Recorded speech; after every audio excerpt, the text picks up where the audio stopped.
Morning student. पिछली कक्षा में हम लोगों ने शब्द एवं पद के बारे में अध्ययन किया था। क्योंकि पदबंध को समझने से पहले हमें पद एवं शब्द को समझ लेना अति आवश्यक है। बिना शब्द एवं पद की पहचान किए हम पदबंध को समझने में समर्थ नहीं होंगे। तो बच्चों, पदबंध को समझने के लिए आपको पद समझना होगा। यहाँ सामान्यतः शब्द ही बताया गया है कि शब्द ही जो है पद है, पर दोनों में अंतर क्या है कि शब्द जो है स्वतंत्र और सार्थक ध्वनि समूह होता है। शब्द जो है स्वतंत्र सत्ता है, लेकिन उसी शब्द का प्रयोग अगर वाक्य में हो जाता है तो वो क्या हो जाता है, पद बन जाता है। जैसे नीचे देखिए, यहाँ दिया हुआ है, जैसे कपड़ा शब्द का जब किसी वाक्य में प्रयोग होता है तो क्या होता है, वह पद बन जाता है।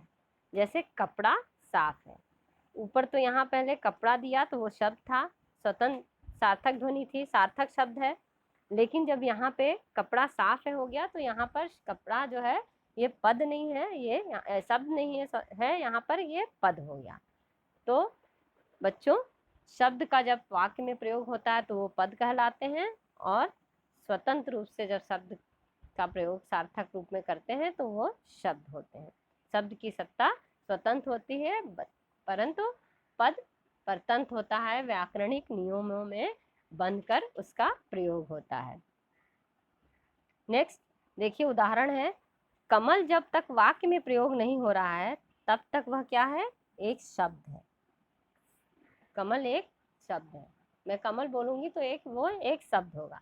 लेकिन तालाब में कमल के फूल खिले हैं ये बोल रही हूँ, तो यहाँ आपसे अगर कोई पूछा जाए तो जो कमल है यहाँ पे, ये कमल शब्द ना होकर के पद हो गया। क्यों हो गया? क्योंकि इसका प्रयोग वाक्यों में हो गया।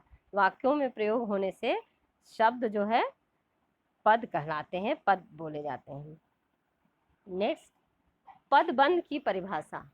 पदबंध की परिभाषा, पदबंध किसे कहते हैं?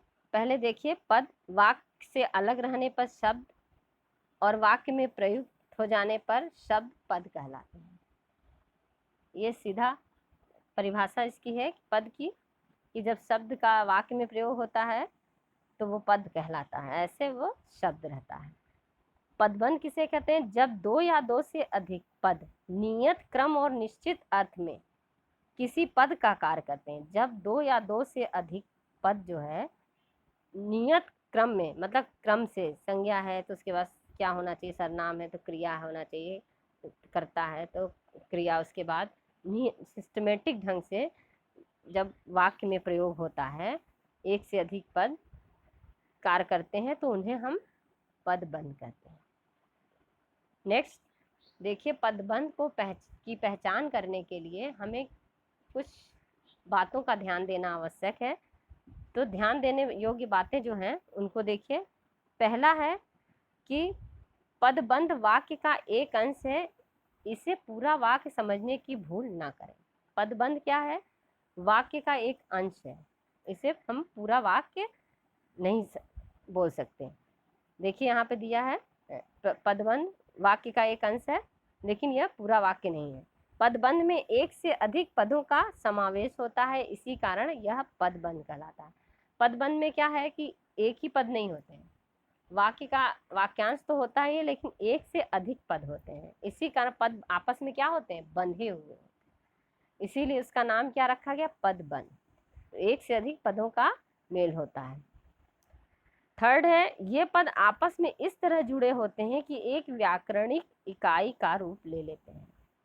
ये पद आपस में इस प्रकार जुड़े रहते हैं कि वो एक व्याकरणिक इकाई का, जैसे कर्ता है, कर्म है, क्रिया है, एक क्रम से में जुड़े रहते हैं और एक व्याकरणिक इकाई का रूप ले लेते हैं।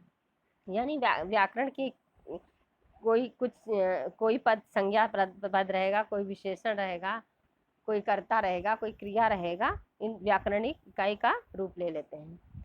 नेक्स्ट है फोर्थ, हर पदबंध में एक मुख्य पद होता है। देखिए, पदबंध की पहचान करने के लिए क्या ध्यान देने योग्य बातें हैं कि हर पदबंध जो आपका रहेगा उसमें एक पद जो है रहेगा, एक मुख्य पद होगा, बाकी जो है उस पर आश्रित होते हैं। जैसे तालाब में रंग बिरंगी सुंदर मछलियां तैर रही हैं, मछलियां मुख्य पद है और रंग बिरंगी सुंदर जो हो गया वो क्या हो गया, आश्रित पद हो गया। रंग बिरंगी सुंदर आश्रित पद हो गया। तो यहाँ पे मुख्य पद क्या है, मछलियां, और तालाब में रंग बिरंगी, तो रंग बिरंगी सुंदर क्या हो गया, इसका विशेषण हो गया, मछलियां जो है संज्ञा हो गई। तो इस तरह आपस में व्याकरणिक नियमों में सब बंधे हुए पद हैं, एक से अधिक पद वो जो है पदबंध होते हैं। नेक्स्ट 5th नंबर है कि पदबंध का निर्धारण मुख्य पद के आधार पर होता है। देखिए, पदबंध का निर्धारण मतलब पदबंध की पहचान जब हम करेंगे तो हम मुख्य पद से ही हम पदबंध को पहचानेंगे कि संज्ञा पदबंध है, कि सर्वनाम पदबंध है, क्रिया है, क्रिया विशेषण है। ये पदबंध की जो पहचान है वो मैं किससे करती हूँ, मुख्य पद के आधार पर होता है। यदि पदबंध का आखिरी पद संज्ञा है तो पूरा पद संज्ञा पदबंध कहलाएगा। यदि आखिरी पद क्रिया है तो क्रिया पदबंध।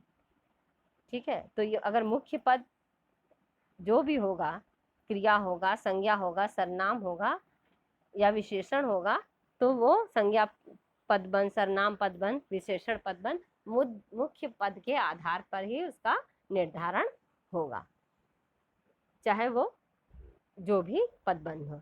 जैसे आजकल बाजार में स्वादिष्ट आम आए हुए, एक सेंटेंस देखिए दिया है वाक्य, आजकल बाजार में, देखिए नीले कलर से लिखा, बाजार में स्वादिष्ट आम आए हुए हैं। तो आजकल बाजार में स्वादिष्ट आम आए हुए, आम देखिए हम रुक गए, ये आम जो है ये क्या हो गया, ये मुख्य पद है, ये लास्ट है। यहाँ पे वाक्य का अंतिम पद जो है क्या है, आम है, और ये क्या है, संज्ञा है। आम मुख्य पद हो गया, अंत में है जो पदबंध का वाक्य का अंत है आम, और ये संज्ञा पद है। बाजार में स्वादिष्ट आश्रित है, स्वादिष्ट क्या है, इसकी विशेषता बता रहा है। तो बाजार में स्वादिष्ट जो है आश्रित पद है, लेकिन संपूर्ण पद संज्ञा की ओर इशारा कर रहा है। लेकिन अगर संपूर्ण पद देखा जाए तो बाजार में स्वादिष्ट आम जो है किसके बारे में कहा जा रहा है, आम के बारे में, बाजार में स्वादिष्ट आम, तो ये आम जो है संज्ञा है, तो ये संज्ञा पदबंध हो गया। नेक्स्ट, दूसरे शब्दों में कई पदों के योग से बने वाक्यांशों को जो एक पद का काम करता है पदबंध कहते हैं। कई पदों के योग से बने वाक्यांशों, देखिए मैं बताई ना कि जो पदबंध क्या होता है, कोई वाक्य नहीं होता, क्या होता है, वाक्यांश होता है। तो कई पदों के योग से बने वाक्यांशों को जो एक ही पद का काम करता है पदबंध कहते हैं। डॉक्टर हरदेव बाहरी पदबंध की परिभाषा इस प्रकार दी है। डॉक्टर हरदेव बाहरी जो हैं वो पदबंध की परिभाषा हमें समझाए हैं कि वाक्य के उस भाग जिसमें एक से अधिक पद परस्पर संबद्ध होकर अर्थ तो देते हैं किंतु पूरा अर्थ नहीं देते, पदबंध या वाक्यांश कहते हैं। देखिए, डॉक्टर हरदेव बाहरी ने हमें डिफिनेशन इसकी पदबंध की परिभाषा बताई है कि वाक्य के उस भाग जिसमें एक से अधिक, जो पदबंध होता है, वाक्यांश होता है, उसमें बता रहे एक से अधिक पद जो है परस्पर संबद्ध होकर, मतलब आपस में मिलजुल कर अर्थ देते हैं, मगर वो पूर्ण अर्थ नहीं देते, वो पदबंध या वाक्यांश कहलाते हैं। देखिए, बाजार में स्वादिष्ट आम, ये पूर्ण अर्थ नहीं दे रहा है, लेकिन ये क्या है, पदबंध है या वाक्य का अंश है। पदबंध, कौन सा पदबंध, संज्ञा पदबंध।